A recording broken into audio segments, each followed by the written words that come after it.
Nous allons à présent évoquer la situation avec vous, Boaz Bismuth. Bonjour, vous êtes député à la Knesset, le Parlement israélien. Vous siégez au sein du Likoud, le parti du Premier ministre Benjamin Netanyahou. Merci d'être avec nous.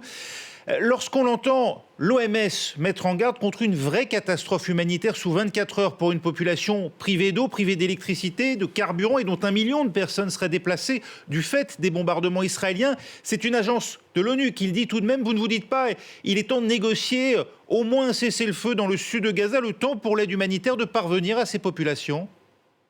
Écoutez, je vais essayer de prendre votre rôle et de vous poser moi une question. Imaginez maintenant, on rentre dans votre pays, par exemple. Imaginez, on rentre d'Espagne dans une ville française comme Biarritz.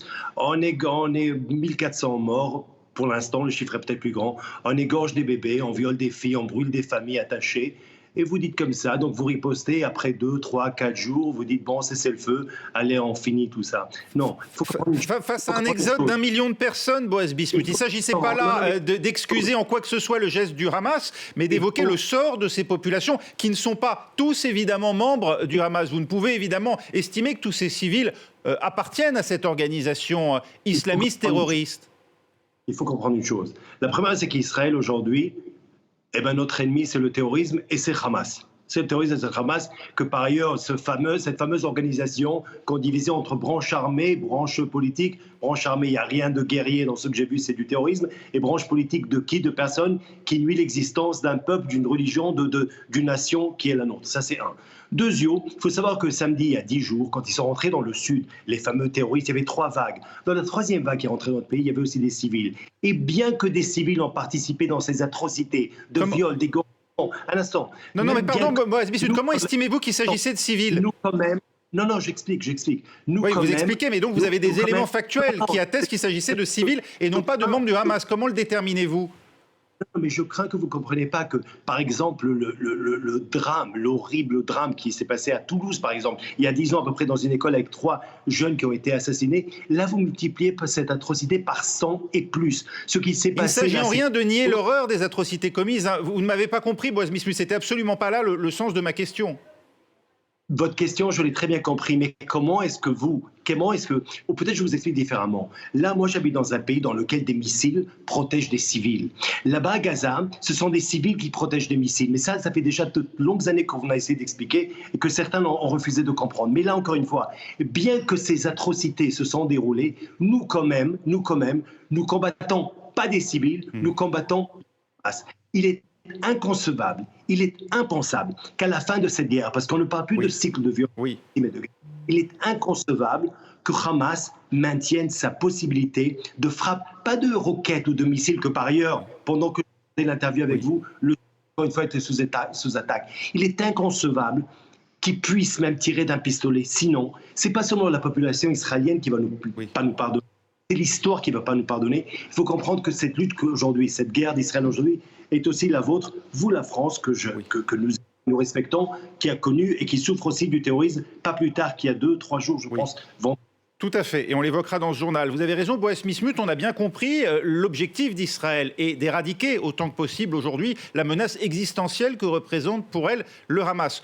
Pour autant, et vous l'avez dit, le Hamas utilise parfois et souvent même des zones civiles, notamment pour faire usage de ces roquettes à proximité d'hôpitaux, à proximité d'écoles aussi, riposter, n'est-ce pas, prendre le risque délibérément de mettre en danger la vie de populations civiles, quand bien même elles seraient utilisées, comme vous semblez le dire, comme des boucliers humains. Est-ce que là aussi, vous pouvez entendre que vous prenez un risque sur la vie délibérément de ces populations civiles? Encore une fois, lorsque nous partons en guerre, chaque Israélien, au contraire, ce n'est pas les civils que nous avons devant nous. Mais cette fois-ci, j'ai quelque chose à vous dire qui est très important, il faut savoir. Aujourd'hui, Israël est en guerre contre un groupe terroriste qui nous rappelle les jours les plus terribles. On dit beaucoup de fois que ici, c'est Daesh, ou ici, si vous voulez, ou le Hamas, c'est Al-Qaïda. Non, le Hamas nous rappelle une comparaison que j'ai jamais aimée. J'ai toujours dit, moi, j'ai toujours pas aimé en Israël quand on comparait des actes à des actes nazis.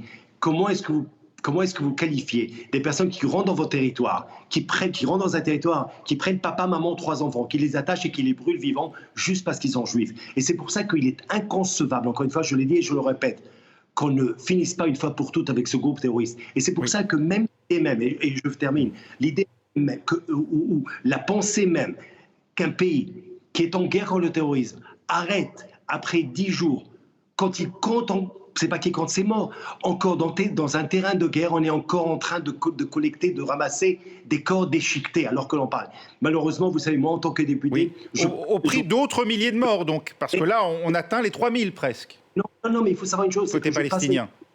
Entre des familles où leurs enfants sont disparus, ou des papas aujourd'hui, des papas qui expliquent qu'il espère que sa fille, qui est disparue encore, est à Gaza, peut-être se fait violer à Gaza, il préfère ça que d'entendre qu'elle soit morte. Il faut savoir de ça, on parle. Alors quand on nous parle aujourd'hui de cesser le feu, et encore une fois, moi je ne veux pas de filles morts, mais la pression doit être pas sur Israël aujourd'hui, la pression doit être sur les Palestiniens, on peut même pas faire pression sur Hamas, c'est un groupe terroriste. Donc vous dites non, Boaz Bismuth, au couloir aérien humanitaire que l'Union européenne entend mettre en place via l'Égypte. Moi, ce que je dis est la chose suivante. Moi, je veux 0 victime. Moi, je veux vivre en paix. Moi, je me suis désengagé en 2005 de Gaza. Faut-il permettre à cette aide humanitaire de passer par le terminal de Rafah et donc arrêter de bombarder le terminal de Rafah? Je crois que quand même, ça veut dire, je vois pas de vos questions, que le fait même de terminer une fois pour toutes avec un groupe terroriste ne vous vient pas à l'idée. C'est quand même quelque chose qui est... Je suis journaliste, moi je pose des questions par rapport à une situation qui est aujourd'hui sous nos yeux. Nous n'avons en rien nié effectivement le fait générateur qui est cette attaque terroriste sur le sol israélien. Il est question aujourd'hui de la réponse d'Israël et la réponse qu'Israël entend porter dans les prochains jours. Parfait. Vous êtes journaliste, vous posez vos questions. Je suis un responsable israélien. Dans sa population, 1400 civils. Par exemple, quand vous regardez la population israélienne et vous comparez avec les attentats du 11 septembre aux États-Unis, ça serait comme si l'Amérique perdrait 40 000 citoyens en un jour. Imaginez le Bataclan, regardez... On a tous dit c'est le 11 septembre israélien, on l'a tous dit. Benyamin Netanyahou, Boaz Bismuth, Benyamin Netanyahou a été porté au pouvoir sur une promesse de sécurité. Écoutez ce que dit aujourd'hui celui qui fut son successeur à l'orée du XXIe siècle, Ehud Barak, l'ancien Premier ministre travailliste. Il était sur notre antenne et je vous demanderai de réagir dans un instant si vous le voulez bien. Pour moi, il est évident qu'il ne bénéficie de la confiance ni de l'opinion publique, après cet énorme échec durant son mandat, ni de celle de la population, des familles de ceux qui ont été massacrés.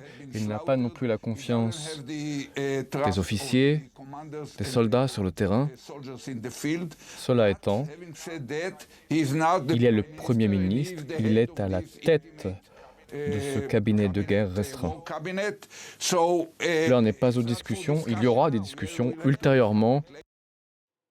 Boaz Bismuth, Benyamin Netanyahou va-t-il pouvoir se maintenir au pouvoir? N'a-t-il pas perdu la confiance des Israéliens?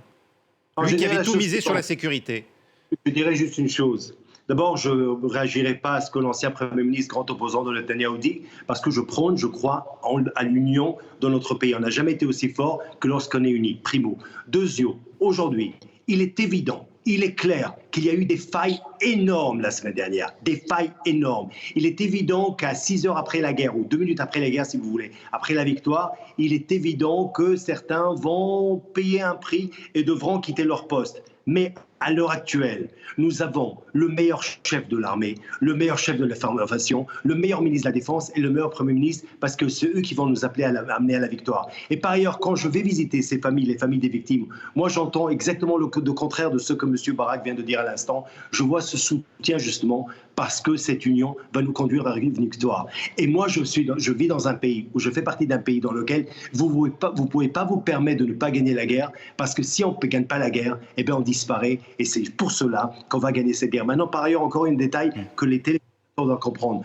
Nous ne sommes pas un peuple de guerriers, la guerre ne nous a jamais intéressés. Mais la réalité, il s'agit, quand vous lisez aujourd'hui, si vous lisez la charte, allez dormir, mais je ne vous suggère pas parce que ce n'est pas très marrant, la charte du Hamas, vous allez voir que je n'ai même pas le droit, non seulement d'exister en tant que peuple, en tant que nation, en tant qu'humain. C'est pour ça que la ressemblance avec le nazisme.